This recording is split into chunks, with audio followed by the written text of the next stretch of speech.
God Almighty, the Father, the Son, and the Holy Spirit, be with you and remain with you now and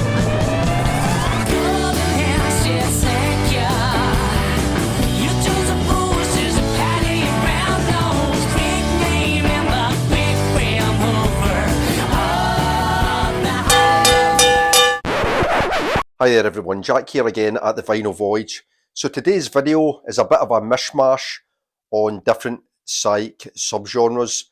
I've been listening to loads of different psych records over the last couple of weeks. I've bought lots as well, more than I'm going to show in this video. I'll probably do another one next week. But this one today is kind of, like I said, different types of psych. There's so many different flavours out there. This is a bit of a rainbow of different hues and colours. And the first one we're going to go for, we'll just get straight into it, is Caravan's second album from 1970, provocatively titled, "If I were to do this all over again, I would do it all over you." And it's one of these albums, I think, that what you see is what you get. It is a kind of hippie psych album with prog leanings. You could probably consider it proto-prog, from one of the Canterbury scene's leading bands. But yeah, I really like this. This is a first UK press on Decca, a stereo. I'll just show you the label on this one. So I bought this one actually on Record Store Day. There's that box Decca label. And I got it for a really good price. So the shop that I bought it in is called Made in Vinyl. And that was one of the record shops in Aberdeen that were not participating in Record Store Day. And I had a feeling they did it at Christmas as well, where certain times of the year they put 25% off all their stock. So that's all the stuff that's on the walls, everything is 25% off. So like I said, I got this for a really nice price. And yeah, really been enjoying this. It's a great album. A nice condition, probably VG Plus on the record. Maybe a kind of strong VG on the cover. There's a fair few creases and stuff. The only problem I had with this is when I first got it home and I played through it, and it was sounding really nice, a little bit of crackle in some of the quieter passages, but then the record had a stick in it. It was skipping, just repeating over and over again. And I phoned the record shop and they said they would give me my money back. However, I thought I'll give it a clean. I'll stick it through the spin clean a couple of times. Or I've not got a spin clean, I've got the disco anti-start, and that seemed to do the trick. So yeah, I'm more than happy with that. Like I said, it's probably solid VG plus and a great album. I said lots of cool instruments on here: bongos, maracas, finger cymbals, congas, 6 and 12 string guitars. It says here that Pi Hastings, who's the guitar player, also does an impersonation of a friendly gorilla and plays assorted ashtrays. There's harpsichord and sax and flute and all that. I love the flute stuff on here. But yeah, kind of typical hippie type nonsense that I kind of like. And yeah, if you like that kind of proto prog sound, you would like this as well. There are kind of classical influences in here and moments of kind of heavy organ, but overall it doesn't kind of go into jam territory too much. Yeah, really good. So that is Caravan from 1970. If I could do this all over again, I would do it all over you. Next then, something more modern from 2021. Well, it was released in 2021. The amazingly titled Psychedelic Porn Crumpets, an Australian band. This is their fourth album, I think. Shiga, The Sunlight Mound. And this is really good album. High energy rock and roll with lots of kind of fuzzy guitars, upbeat songs, high energy, and it's yeah really good. If you like King Gizzard and the Lizard Wizard, I'm sure that you would like Psychedelic Porn Crumpets. Absolutely amazing artwork. It looks really cool. I said this was released in 2021. The group's kind of creative driving force, Jack McEwen, he recorded a lot of this during the pandemic when he was at home and the band weren't touring. I'll just show you this inner. Yeah, this is a bit more jammy, along heavier guitar passages. And this is probably my favourite Psychedelic Porn Crumpets album. I've got the first couple, but the songs are probably upside down. The song structures are probably a little bit more concise on this. But yeah, like I said, high energy rock and roll. Another great band to come out of Australia. As I've said before, I think Australia's where it's at in terms of modern psych. So many great bands coming out all the time. I can't remember where these guys are from. I'm not sure if it's Melbourne that they come out of. I've got a feeling it's not, but if anybody knows, let me know. Next up, we've got some acid folk from the very best band in the business, as far as I'm concerned. It is those amazing freak folksters from Edinburgh, the Incredible String Band, and this is their 6th album, I Looked Up. Unfairly kind of maligned as one of their poorer albums. I don't think it is at all. It's a short album, but it's still a good album. It's maybe not as good as The Hangman's Beautiful Daughter or 5,000 Spirits and Layers of the Onion, those kind of two classic albums, but this is really good as well. It's a little bit more American influenced, I think. I think Incredible String Band had toured America. They'd played at Woodstock since this was recorded, and you can hear that kind of American influence breaking through, but there's still great songs on here. Blackjack Davy, the first track on it, is a Mike Herron song. Well, Mike Herron has taken a kind of Scottish traditional ballad and did his own arrangement of it. There's a couple of long ones on here as well. Pictures in a Mirror is a 10-minute plus track. As usual, it's produced by Joe Boyd on his Witch Seasons Productions label. You can see that just down there. But yeah, this is a great album. Some great vocals from Rose and Licorice McKechnie. But yeah, all the kind of things that you would expect to hear on an Incredible String Band album. Lots of great layered guitars and flutes. What else is on here? Layered vocals. Yeah. In fact, Dave Maddox plays drums on here as well, courtesy of the Fairport Convention.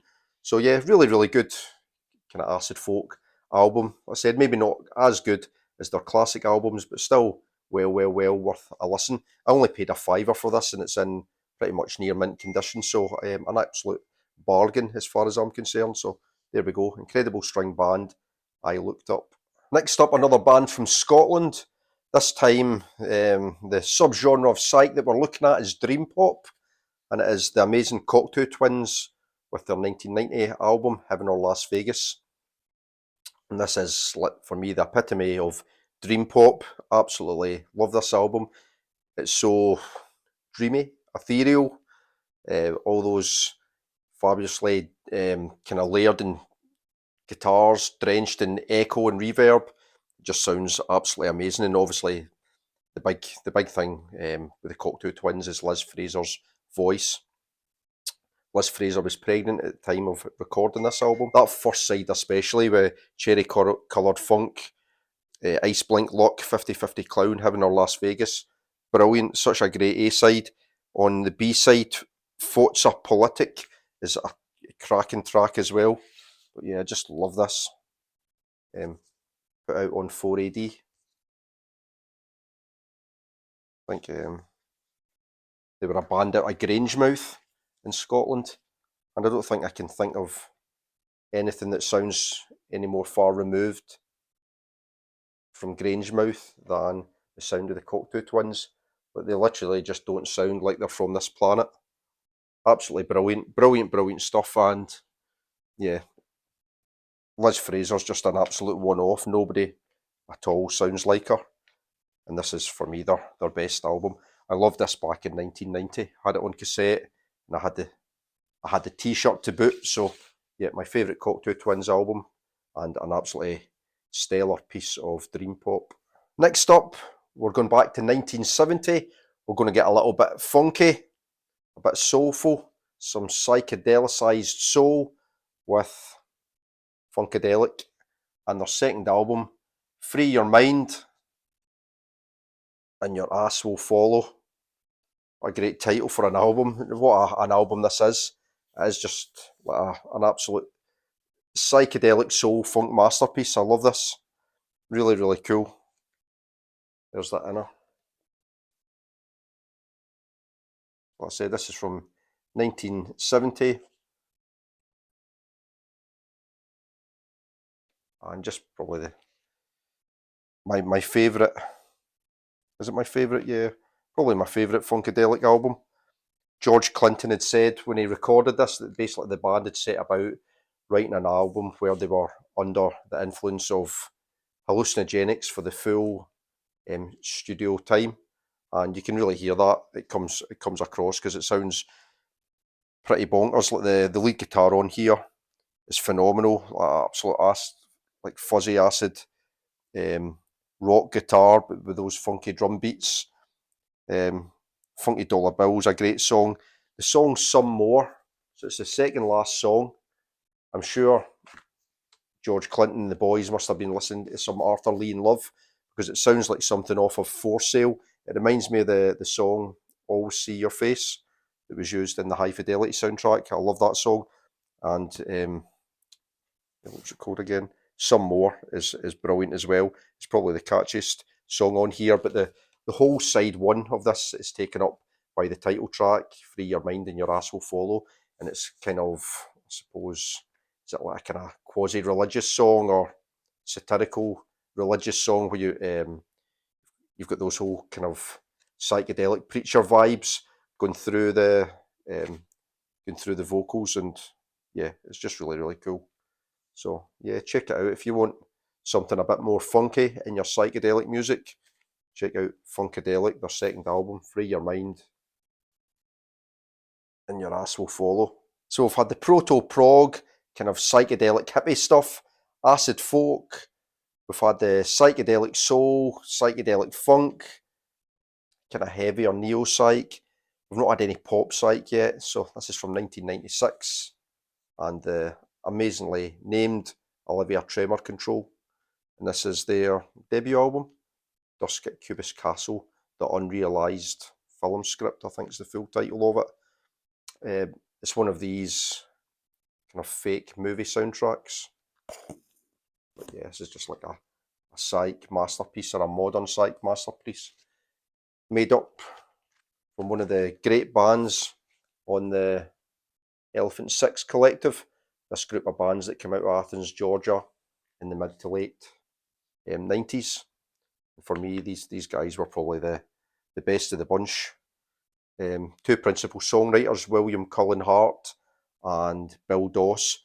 But this is one part kind of classic pop, psychedelia, influences ranging from the Beatles and the Beach Boys, with all those amazing harmonies, vocals, and kind of classic pop songwriting. But then on the flip side of the coin, you've got this kind of suite of songs called Green Typewriters. And there it goes into kind of music concrete and experimental type stuff. Yeah, the first side especially, that first side is almost perfect. You know, songs like The Opera House and Jumping Fences for me, with that bouncy bass line, absolutely amazing pop melodies that could have come off of Revolver. It's really, really that good. Define a Transparent Dream is phenomenal as well. But yeah, what a great album.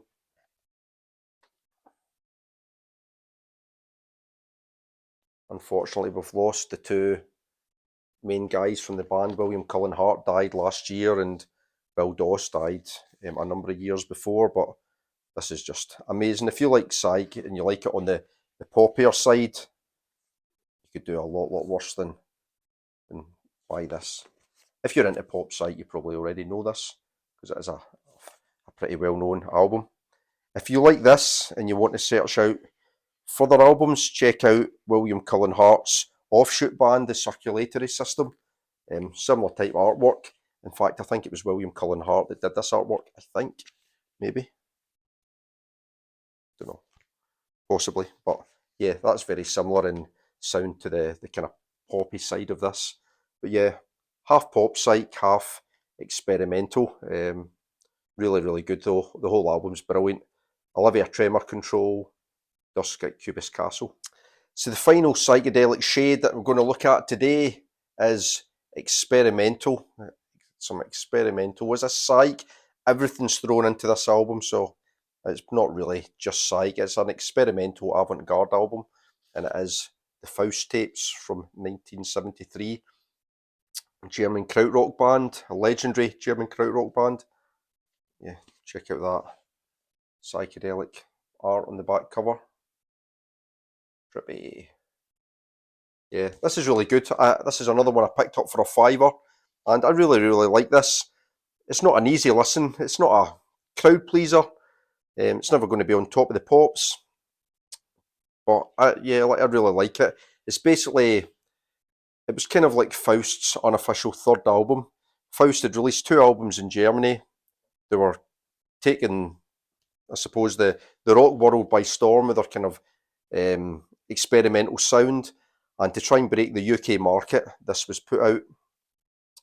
And it was put out in Virgin, and Richard Branson and co. used a bit of a marketing gimmick where instead of the price of a normal album, to try and break Faust in the UK, they priced this album at the price of a single. So they priced it at 49 pence a copy. And about 60,000 people in the UK went out and bought this album, took it home, and couldn't make head nor tail of it, because basically it's a couple of Faust sessions where they throw everything but the kitchen sink at it. They actually probably do throw the kitchen sink as well, and they cut up all the tapes and then they just stuck it all back together. So Faust, I don't think they were completely behind the promotion, and they kind of said it's on the front of the cover. It says in the Faust tapes, I think it was originally known as the Faust Party tapes. The music on this album, drawn from Faust's own library of private tapes, was recorded informally and not originally intended for release. However, since British interest in the group has been unusually great, it has been decided to make some of this unofficial material available to the public in this country. These tapes have been left exactly as they were recorded, frequently live, and no post-production work has been imposed on them. The group wished to make it clear that this is not to be regarded as their third album, but a bonus release on sale at the current price of a single to mark their signing with Virgin Records, for whom they will shortly be recording their next official album. The Faust tapes reveals Faust at their most personal and spontaneous. It's a unique glimpse behind the scenes of a group which European and British critics have hailed as one of the most exciting and exploratory in the world. And then the rest of this wordage is reports from different music press of the time talking about their previous album. Doesn't give you the track listing on the album. But yeah, there's kind of like bits of folk music on here. There's weird saxophones. I think there's power tools being used. There's lots of different bits of spoken word, and the cuts and the edits just happen really abruptly. But repeated listening is really rewarded on this, as the kind of melodic side of Faust does kind of emerge through this whole kind of music concrete album. You can see it there on that Virgin label. I'll show upside down. There we go. Yeah, with the 2 Virgins there. But yeah, I really like it. I've got to say, I think it was a massive marketing blunder in terms of what it did for Faust. I think their third album tanked as a result of this being released. It probably went, it was a really, really experimental album that went into kind of mainstream hands, and as a result, yeah, it kind of flopped. But I like it. It's not something that you're going to put on, for repeated listening. But yeah, the more that you do listen to it, the more, like I said, those songs kind of come through, and it's a really, really interesting listen. I've enjoyed it, and I'll definitely be listening to it more. And again, picking it up for a fiver was an absolute bargain. I would have actually paid more for this, because I've always liked what I've heard from Faust, and I'll definitely be exploring more, because I have enjoyed this. Not for everybody, but if you want something a bit more different, something maybe that you have to work a little bit harder for, give this a go. The Faust tapes from 1973. So there we have it. 7 different colours of psychedelic music. There's so much out there with psych that you could just be going on forever. I've got another load of psych records that I've not spoke about yet, and I'll probably do one more video on psychedelic albums next week, and then I'm going to move on to something else. I might move on to garage rock, because I've got a lot of garage rock that I've not spoke about either. But yeah, I hope you enjoyed that. Let me know, as always, what you think of those albums. What are your favourites? What are the ones that you connect with, or the ones that maybe you don't connect with?